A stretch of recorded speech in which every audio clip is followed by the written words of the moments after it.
but it is actually, you know, not too bad outside for being winter time. So I was gonna get the Predator ready, take this thing out for a ride. And just the other day, I'll roll it forward. I had the rear end out of it, and I did the chain slider on here, and I don't have a chain on it right now, but I gotta pop the chain on this just like I did to that one. But I got an O-ring chain for this, and then I did the brake bracket thing, but it didn't change much. So I guess the wear is all in my rear axle hub carrier. So I'm gonna get the chain put on this, and then I gotta tighten up this wheel because this wheel is still loose. And then this one I'll be able to ride it once I put some gas in it. All right, guys, so there we have it. Got both of them right over here.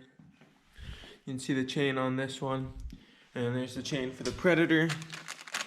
And just gonna get that tossed up on there, and then I gotta just bolt down the hub, put the little cap on, put the little chain cover over that, and put some gas in it, maybe check the oil, and then this thing should be good to go. So I'm gonna get the chain put on.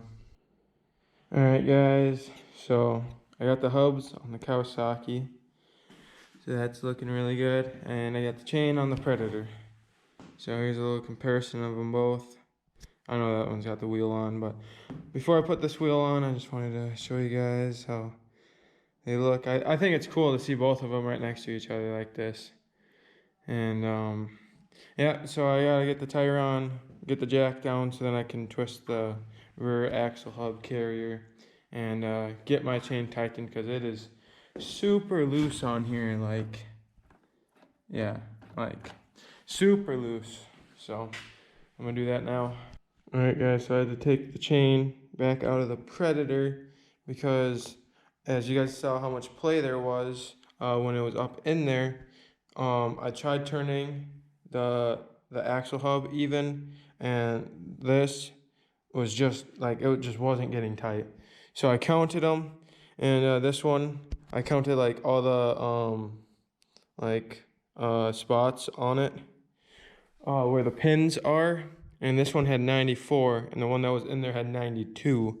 So as you guys can see that mark right there, I gotta grind the end of that pin down and like get that pin out of there, so then it's shorter and the length that it should be. So I'm gonna go and grind that down and make this the right length because this one was too long.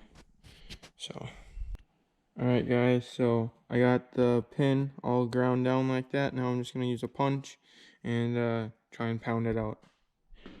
All right, guys, so got the chain all up on the Predator here, and that was a pain to get on there. I don't know, that chain just, I don't know, wasn't right. And so there's the old link right there that I had to take out because otherwise it was way too loose. So I just got some gas put in it. I got my little chain cover back on it, so it's all back together. Wheels are tight. Rear end's tight, not moving. So I'm just gonna check, make sure it's not leaking gas, which is not. And so hopefully it should have enough gas in there to run. If all goes good, I'll fill it up some more, and then I'm gonna check the oil real quick, and then take her out for a ride.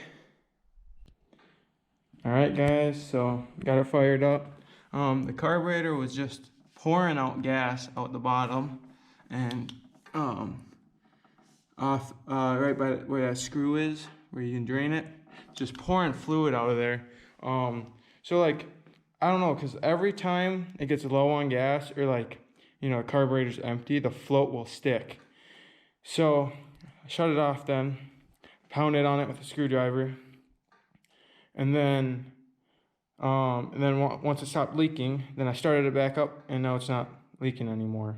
So I don't know why the float always sticks on this, but this side panel also fell off, and my plastic, my front one that's over there, isn't bolted down, or it doesn't have anything on it, and it would just be these, which would probably be broken.